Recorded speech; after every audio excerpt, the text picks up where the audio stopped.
नमस्कार दोस्तों। आज हम बात करेंगे रॉबर्ट कियोसाकी की बेस्ट सेलर किताब रिच डैड पुअर डैड के बारे में। यह किताब दुनिया भर में पर्सनल फाइनेंस और फाइनेंशियल एजुकेशन की सबसे प्रभावशाली किताबों में से एक मानी जाती है। इस किताब में रॉबर्ट कियोसाकी ने अपने दो पिता के बारे में बताया है। उनके असली पिता पुअर डैड, जो उच्च शिक्षित थे लेकिन हमेशा पैसे की समस्या से जूझते रहे, और उनके दोस्त के पिता रिच डैड, जिन्होंने कम पढ़ाई की थी लेकिन वो बहुत सफल बिजनेसमैन बने। इस किताब का मुख्य संदेश है कि अमीर लोग अपने पैसे से एसेट्स, संपत्ति बनाते हैं, जबकि गरीब और मिडिल क्लास के लोग अपने पैसे से लायबिलिटीज, देनदारियां खरीदते हैं। आइए देखते हैं कि इस किताब के विभिन्न अध्यायों में क्या सिखाया गया है। अध्याय 1, रिच डैड पुअर डैड। इस अध्याय में कियोसाकी बताते हैं कि उनके दो पिता थे, एक बायोलॉजिकल पिता पुअर डैड और दूसरे उनके दोस्त माइक के पिता रिच डैड। दोनों पिता अलग अलग तरह से सोचते थे और पैसे के बारे में अलग अलग विचार रखते थे। पुअर डैड हमेशा कहते थे, पैसा मेरे बस में नहीं है और पैसे के पीछे भागना बुरी बात है।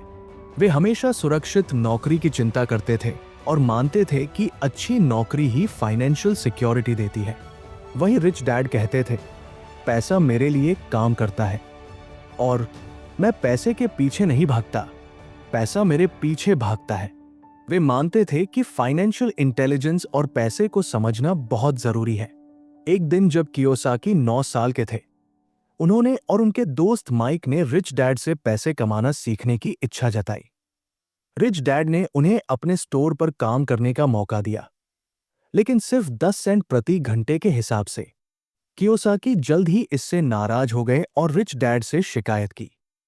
इस पर रिच डैड ने बताया कि वे उन्हें एक महत्वपूर्ण सबक सिखा रहे थे। अगर आप सिर्फ पैसे के लिए काम करते हैं तो आप हमेशा पैसे के पीछे भागते रहेंगे, लेकिन अगर आप सीखते हैं कि पैसा आपके लिए कैसे काम करे तो आप बहुत अमीर बन सकते हैं। अध्याय 2, पैसे के बारे में क्यों सिखाना चाहिए। हमारे स्कूलों में फाइनेंशियल एजुकेशन नहीं दी जाती है।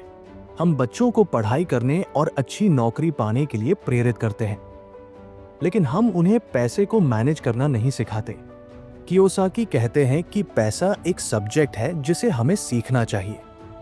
रिच डैड बताते थे, पैसे को न समझना ही गरीबी का सबसे बड़ा कारण है।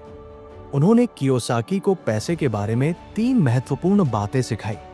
1, पैसा सिर्फ एक आइडिया है, असली पैसा नहीं। 2, जो लोग पैसे के बारे में समझते हैं वे उनसे ज्यादा कमाते हैं जो सिर्फ पैसे के लिए काम करते हैं। 3, अमीर लोग पैसे का निर्माण करते हैं, वे पैसे के लिए काम नहीं करते। रिच डैड ने समझाया कि जब आप जॉब पर होते हैं तो आप पैसे के लिए काम करते हैं, लेकिन जब आप बिजनेस या इन्वेस्टमेंट में होते हैं तो पैसा आपके लिए काम करता है। एक उदाहरण के तौर पर रिच डैड ने कियोसाकी को दिखाया कि कैसे वे अपने सिगार स्टोर के बचे हुए कॉमिक बुक्स को उठाकर उन्हें कियोसाकी और माइक को लाइब्रेरी बनाने के लिए दे दिए। वे इसके लिए लाइब्रेरी फीस चार्ज करते थे और इस तरह उन्होंने पैसे का अपना पहला पैसिव इनकम स्रोत बनाया। अध्याय 3, अपने खुद के बिजनेस पर काम करें। इस अध्याय में कियोसाकी समझाते हैं कि धनी लोग और गरीब लोग के बीच बड़ा अंतर यह है। धनी लोग एसेट्स खरीदते हैं, जबकि गरीब और मिडिल क्लास के लोग लायबिलिटीज, देनदारियां खरीदते हैं जिन्हें वे एसेट्स समझते हैं। कियोसाकी एसेट्स और लायबिलिटीज को इस तरह परिभाषित करते हैं। एसेट वह चीज जो आपकी जेब में पैसा डालती है, जैसे business, stocks, bonds, real estate जो किराए पर दिया गया है। लायबिलिटी वो चीज जो आपकी जेब से पैसा निकालती है, जैसे अपना घर, कार, क्रेडिट कार्ड का कर्ज। उदाहरण के लिए, अधिकांश लोग अपने घर को अपनी सबसे बड़ी एसेट मानते हैं, लेकिन कियोसाकी कहते हैं कि अगर आप अपने घर में रहते हैं तो ये वास्तव में एक लायबिलिटी है, क्योंकि इससे आपको हर महीने पैसा खर्च करना पड़ता है, मॉर्गेज, मेंटेनेंस, टैक्स आदि, और ये आपके लिए कोई इनकम नहीं बनाता। रिच डैड ने कहा था, जब मैं अपने बिजनेस से प्रॉफिट कमाता हूं तो मैं उसे नए एसेट्स खरीदने में इन्वेस्ट करता हूं। मेरे एसेट्स मेरे लिए पैसे कमाते हैं और मैं उन पैसों से और अधिक एसेट्स खरीदता हूं। एक बार रिच डैड ने कियोसाकी को दिखाया कि कैसे उन्होंने अपने एक स्टोर के प्रॉफिट से एक छोटी रियल एस्टेट प्रॉपर्टी खरीदी और फिर उसे किराए पर दे दिया। वह किराया उनका पैसिव इनकम बन गया, जिससे उन्होंने अपनी अगली प्रॉपर्टी खरीदी। यह साइकिल चलती रही और वे अमीर होते गए। अध्याय 4, टैक्स का इतिहास और कॉरपोरेशन की शक्ति। इस अध्याय में कियोसाकी बताते हैं कि कैसे अमीर लोग टैक्स सिस्टम का उपयोग अपने फायदे के लिए करते हैं। वे बताते हैं कि इनकम टैक्स शुरू में सिर्फ अमीर लोगों पर लगाया गया था, लेकिन बाद में मिडिल क्लास और गरीब लोगों पर भी लागू हो गया। कियोसाकी बताते हैं कि 4 मुख्य तरीके हैं जिनसे लोग पैसा कमाते हैं। 1, नौकरी, एम्प्लॉय सबसे कम सुरक्षित और सबसे ज्यादा टैक्स देने वाला। 2, सेल्फ एम्प्लॉयड डॉक्टर, वकील, small business owner. 3, business owner 500 या अधिक कर्मचारियों वाले बिजनेस। 4, इन्वेस्टर पैसे के लिए काम करता है। रिच डैड ने कियोसाकी को सिखाया कि कॉरपोरेशन बनाना किस तरह टैक्स लॉ का फायदा उठाने का बेहतरीन तरीका है। एक कॉरपोरेशन पहले खर्च करती है और फिर टैक्स देती है, सिर्फ प्रॉफिट पर टैक्स देती है। कई चीजों को बिजनेस एक्सपेंस के तौर पर क्लेम कर सकती है। उदाहरण के लिए, रिच डैड ने कियोसाकी को बताया कि कैसे वे अपनी कंपनी के लिए कार खरीदते हैं और उसे बिजनेस एक्सपेंस के रूप में दिखाते हैं, या कैसे वे बिजनेस मीटिंग्स के नाम पर फैमिली वेकेशन पर जाते हैं। ये सभी कानूनी तरीके से टैक्स बचाने के रास्ते हैं। रिच डैड कहते थे, सबसे अमीर लोग टैक्स नहीं देते, वे टैक्स लॉ को समझते हैं और उसका उपयोग करते हैं। अध्याय 5, रिच पैसा बनाते हैं। इस अध्याय में कियोसाकी बताते हैं कि अमीर लोग पैसे को कैसे बनाते हैं। वे कहते हैं कि बहुत से लोग सोचते हैं कि वे अमीर तब बनेंगे जब उनके पास ज्यादा पैसा होगा, लेकिन सच्चाई ये है कि ज्यादा पैसा मिलने से आप अमीर नहीं बनते, बल्कि अमीर बनने के लिए आपको फाइनेंशियल IQ की जरूरत होती है। फाइनेंशियल IQ के 5 मुख्य क्षेत्र हैं। 1, अकाउंटिंग, फाइनेंशियल लिटरेसी या पैसे की कहानी को पढ़ने की क्षमता। 2, इन्वेस्टिंग, पैसे से पैसा बनाने की रणनीति। 3, मार्केट को समझना, सप्लाई और डिमांड। 4, लॉ, टैक्स और कॉरपोरेशन लॉ का ज्ञान। 5, कानूनी तरीके से टैक्स बचाना। रिच डैड फाइनेंशियल लिटरेसी पर बहुत जोर देते थे। वे कहते थे, नंबर आपकी कहानी बताते हैं। उन्होंने कियोसाकी को सिखाया कि कैसे फाइनेंशियल स्टेटमेंट्स को पढ़ना है और कैसे अच्छे और बुरे इन्वेस्टमेंट्स की पहचान करनी है। एक बार रिच डैड ने कियोसाकी को दिखाया कि कैसे वे एक प्रॉपर्टी के फाइनेंशियल डिटेल्स का विश्लेषण करते हैं और कैसे कैश फ्लो का हिसाब लगाते हैं। उन्होंने बताया कि ये प्रॉपर्टी हर महीने $100 का पॉजिटिव कैश फ्लो देगी, इसलिए ये एक अच्छा इन्वेस्टमेंट है। इस तरह रिच डैड ने कियोसाकी को सिखाया कि कैसे नंबर्स को पढ़कर अच्छे इन्वेस्टमेंट का फैसला लिया जाता है। अध्याय 6, अमीर होने के लिए मत काम करो। इस अध्याय में कियोसाकी एक महत्वपूर्ण बात बताते हैं। अमीर बनने के लिए जॉब करना सबसे अच्छा रास्ता नहीं है। वे कहते हैं कि अमीर लोग नौकरी नहीं करते, बल्कि अपने लिए सिस्टम बनाते हैं जो उनके लिए पैसा कमाते हैं। कियोसाकी 3 प्रकार के इनकम के बारे में बात करते हैं। 1, अर्न्ड इनकम, जॉब से मिलने वाली सैलरी, सबसे ज्यादा टैक्स। 2, पोर्टफोलियो इनकम, इन्वेस्टमेंट से मिलने वाला इनकम, कम tax. 3, passive income, real estate, royalty आदि से मिलने वाला इनकम, सबसे कम टैक्स।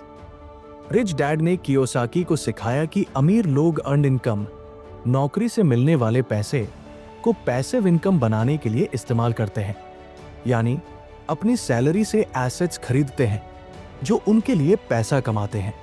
जब कियोसाकी ने अपनी पहली प्रॉपर्टी खरीदी तो उन्होंने एक बहुत छोटा अपार्टमेंट लिया जो बहुत अच्छी स्थिति में नहीं था, लेकिन वह अपार्टमेंट हर महीने $100 का पॉजिटिव कैश फ्लो देता था।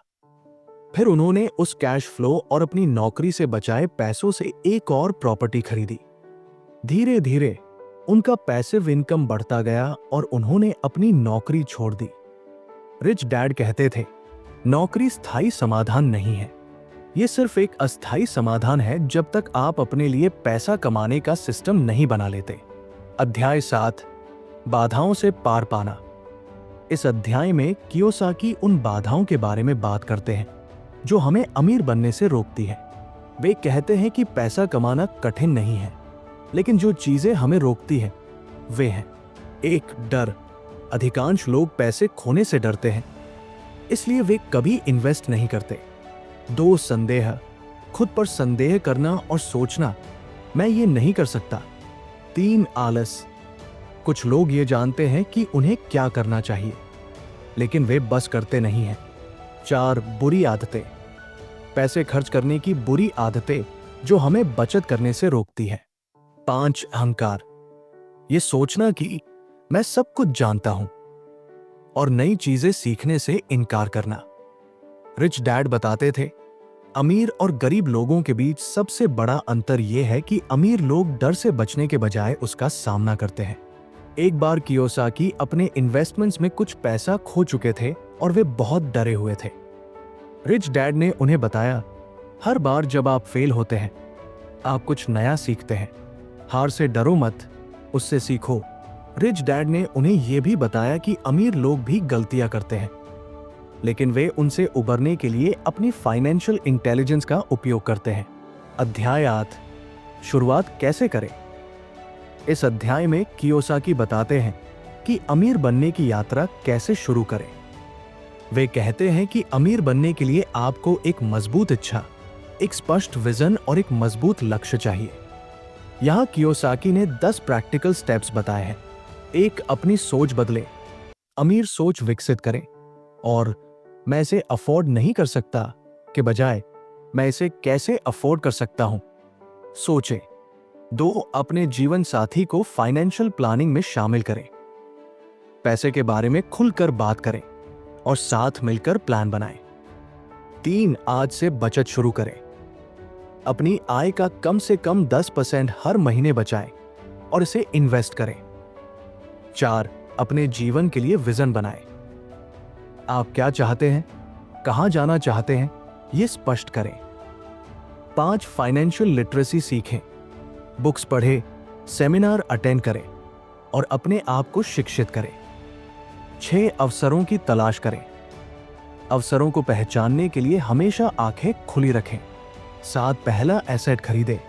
कुछ छोटा, मैनेज करने योग्य इन्वेस्ट करें। 8, निरंतर सीखते रहें। हर गलती एक सीख है, हर सफलता एक प्रेरणा। 9, रिस्क लेना सीखें। रिस्क से बचना नहीं, बल्कि उसे मैनेज करना सीखें। 10, देने की आदत डालें। अमीर बनने का अर्थ है दूसरों को भी अमीर बनाने में मदद करना। कियोसाकी हमें अपने पहले एसेट को खरीदने के लिए प्रोत्साहित करते हैं।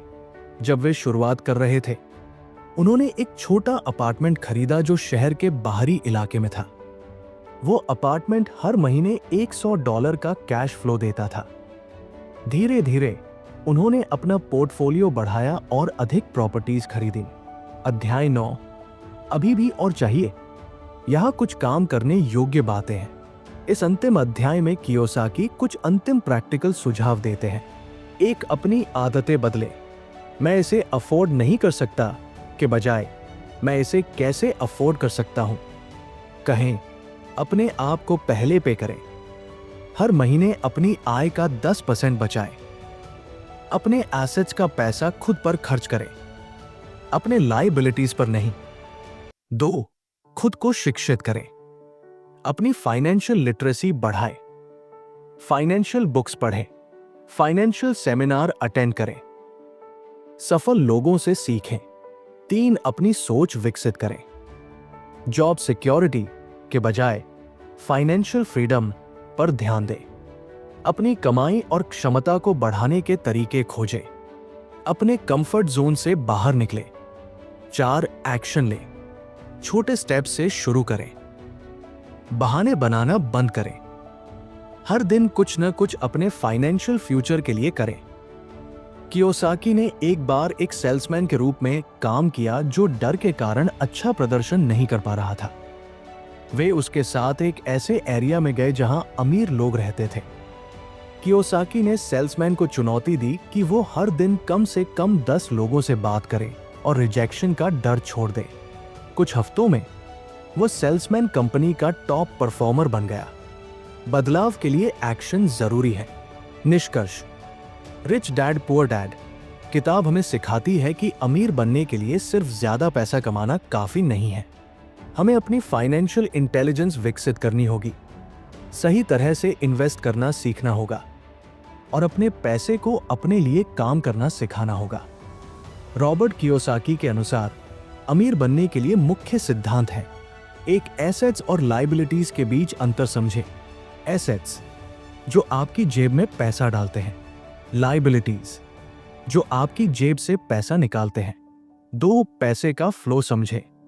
गरीब और मिडिल क्लास, काम, पैसा, खर्च। अमीर, एसेट्स, पैसा और अधिक एसेट्स। 3, अपने लिए काम करने के बजाय पैसे को अपने लिए काम करना सिखाएं। नौकरी से मिलने वाली सैलरी का उपयोग एसेट्स बनाने के लिए करें। फ्लो चार्ट याद रखें: income, expenses, assets, passive income. 4, financial education में इन्वेस्ट करें। पैसे के बारे में सीखें, मार्केट्स को समझें, अपनी फाइनेंशियल इंटेलिजेंस बढ़ाएं। 5, नई सोच विकसित करें। मैं इसे अफोर्ड नहीं कर सकता के बजाय मैं इसे कैसे अफोर्ड कर सकता हूं पूछें। डर, संदेह और आलस पर विजय पाएं। कियोसाकी कहते हैं कि हमारा एजुकेशन सिस्टम हमें पैसे के बारे में नहीं सिखाता, इसलिए हमें खुद से सीखना होगा। उनका मानना है कि फाइनेंशियल फ्रीडम तभी आती है जब आपका पैसिव इनकम आपके खर्चों से ज्यादा हो जाता है। एक उदाहरण के तौर पर कियोसाकी बताते हैं कि जब वे शुरुआत कर रहे थे तो उन्होंने अपनी सैलरी से एक छोटा अपार्टमेंट खरीदा। उसे किराए पर देकर वे हर महीने $100 कमाते थे। फिर उन्होंने इस पैसे और अपनी सैलरी से एक और अपार्टमेंट खरीदा। धीरे धीरे उनका पैसिव इनकम बढ़ता गया और उन्होंने अपनी नौकरी छोड़ दी। रिच डैड ने कियोसाकी को एक महत्वपूर्ण सबक सिखाया था: जीवन आपको क्या देता है यह महत्वपूर्ण नहीं है, महत्वपूर्ण यह है कि आप उससे क्या बनाते हैं। याद रखें, अमीर बनना सिर्फ पैसे के बारे में नहीं है, यह स्वतंत्रता, समय और जीवन की गुणवत्ता के बारे में है। ये किताब हमें सिखाती है कि हम अपने वित्तीय भविष्य के लिए खुद जिम्मेदार हैं और हमें अपने पैसे का सही प्रबंधन करना सीखना चाहिए। मुख्य शिक्षाएं जो हम इस किताब से ले सकते हैं: 1, आपका घर एक कैसेट नहीं है। अधिकांश लोग अपने घर को अपनी सबसे बड़ी संपत्ति मानते हैं, लेकिन यह वास्तव में एक लायबिलिटी है क्योंकि यह आपके लिए पैसा नहीं कमाता। 2, फाइनेंशियल लिटरेसी महत्वपूर्ण है। स्कूल में हमें पैसे के बारे में नहीं सिखाया जाता, इसलिए हमें खुद सीखना होगा। 3, पैसे के लिए काम ना करें, पैसे को अपने लिए काम करना सिखाएं। जब आप अमीर बनना चाहते हैं तो ज्यादा काम करने के बजाय स्मार्ट तरीके से काम करें। 4, रिस्क से न डरें, अमीर लोग कैलकुलेटेड रिस्क लेना जानते हैं।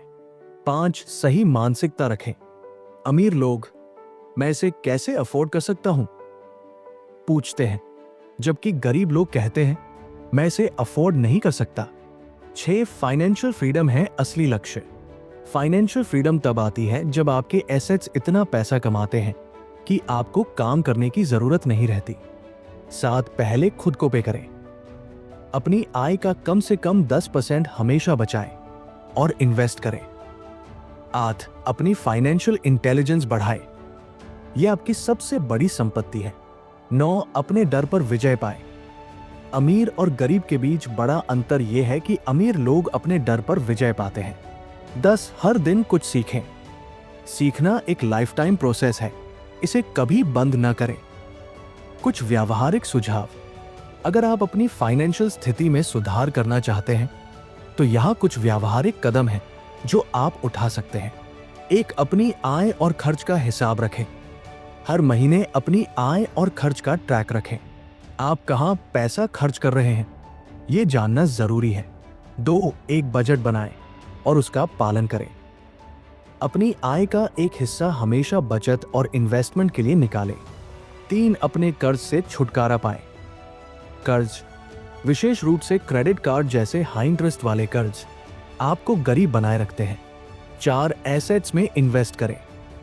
अपनी बचत का उपयोग उन चीजों में इन्वेस्ट करने के लिए करें जो आपके लिए पैसा कमाएंगी। 5. अपने करियर में इन्वेस्ट करें। अपनी स्किल्स और नॉलेज बढ़ाएं ताकि आप अधिक कमा सकें। 6. फाइनेंशियल एजुकेशन में इन्वेस्ट करें। बुक्स पढ़ें, कोर्सेज करें और फाइनेंशियल लिटरेसी बढ़ाएं। 7. एक मेंटर ढूंढें। ऐसे लोगों से सीखें जो पहले से ही अमीर हैं और सफल हैं। 8. धैर्य रखें। अमीर बनना एक रातों रात होने वाला काम नहीं है, ये एक लंबी प्रक्रिया है। याद रखें, जैसा कि रिच डैड कहते थे, ज्यादातर लोग अमीर बनने के लिए जीवन भर काम करते हैं, लेकिन वे कभी अमीर नहीं बनते। वे सिर्फ पैसे के साथ अपने जीवन को बिता देते हैं। असली सवाल यह है, क्या आप अपना जीवन पैसे के साथ बिताना चाहते हैं या पैसे को अपने लिए काम करते हुए देखना चाहते हैं? आज ही शुरुआत करें और अपने वित्तीय भविष्य को बेहतर बनाने की दिशा में पहला कदम उठाएं। रिच डैड पुअर डैड से प्रेरणादायक उद्धरण। पैसे से प्यार करने वाले गरीब होते हैं, लेकिन जो पैसे से सीखते हैं वे अमीर बनते हैं। स्मार्ट लोग उन लोगों को हायर करते हैं जो उनसे ज्यादा स्मार्ट हैं। आपकी मानसिकता और दृष्टिकोण में बदलाव करना पहला और सबसे महत्वपूर्ण कदम है। गरीब और मिडिल क्लास लोग पैसे के लिए काम करते हैं, अमीर लोग अपने लिए पैसा काम करते हैं। बिजनेस और इन्वेस्टमेंट्स में गलतियां करना ठीक है। वास्तव में आप जितनी अधिक गलतियां करते हैं उतना अधिक सीखते हैं और अमीर बनते हैं, बशर्ते कि आप उन गलतियों से सीखें। जीवन हमें समस्याएं देता है, लेकिन ये हमारी जिम्मेदारी है कि हम इन समस्याओं से कैसे सीखते हैं और कैसे उनका सामना करते हैं। रिच डैड पुअर डैड के सबक को दैनिक जीवन में लागू करना। इस किताब में बताए गए सिद्धांतों को अपने दैनिक जीवन में कैसे लागू करें, इसके कुछ तरीके यहां दिए गए हैं। 1. अपना इनकम स्टेटमेंट और बैलेंस शीट बनाएं। अपनी आय, खर्च, एसेट और लायबिलिटीज का हिसाब रखें। यह आपको अपनी वित्तीय स्थिति का स्पष्ट चित्र देगा। 2. पहले खुद को पे करें। हर महीने अपनी आय का कम से कम 10% बचाएं और उसे एसेट्स में इन्वेस्ट करें। इसे अपना पहला खर्च बनाएं। 3. अपने खर्चों को कम करें। अपने खर्चों की समीक्षा करें और देखें कि आप कहां बचत कर सकते हैं। याद रखें, हर बचाया गया रुपया आपके इन्वेस्टमेंट के लिए 1 रुपया है। 4. अपना पहला एसेट खरीदें, छोटा शुरू करें। ये म्यूचुअल फंड, स्टॉक या छोटी रियल एस्टेट प्रॉपर्टी हो सकती है। महत्वपूर्ण बात यह है कि आप शुरू करें। 5. अपनी फाइनेंशियल लिटरेसी बढ़ाएं।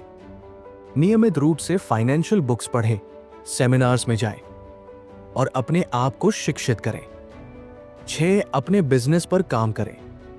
अगर आप नौकरी करते हैं तो अपनी स्किल्स में इन्वेस्ट करें।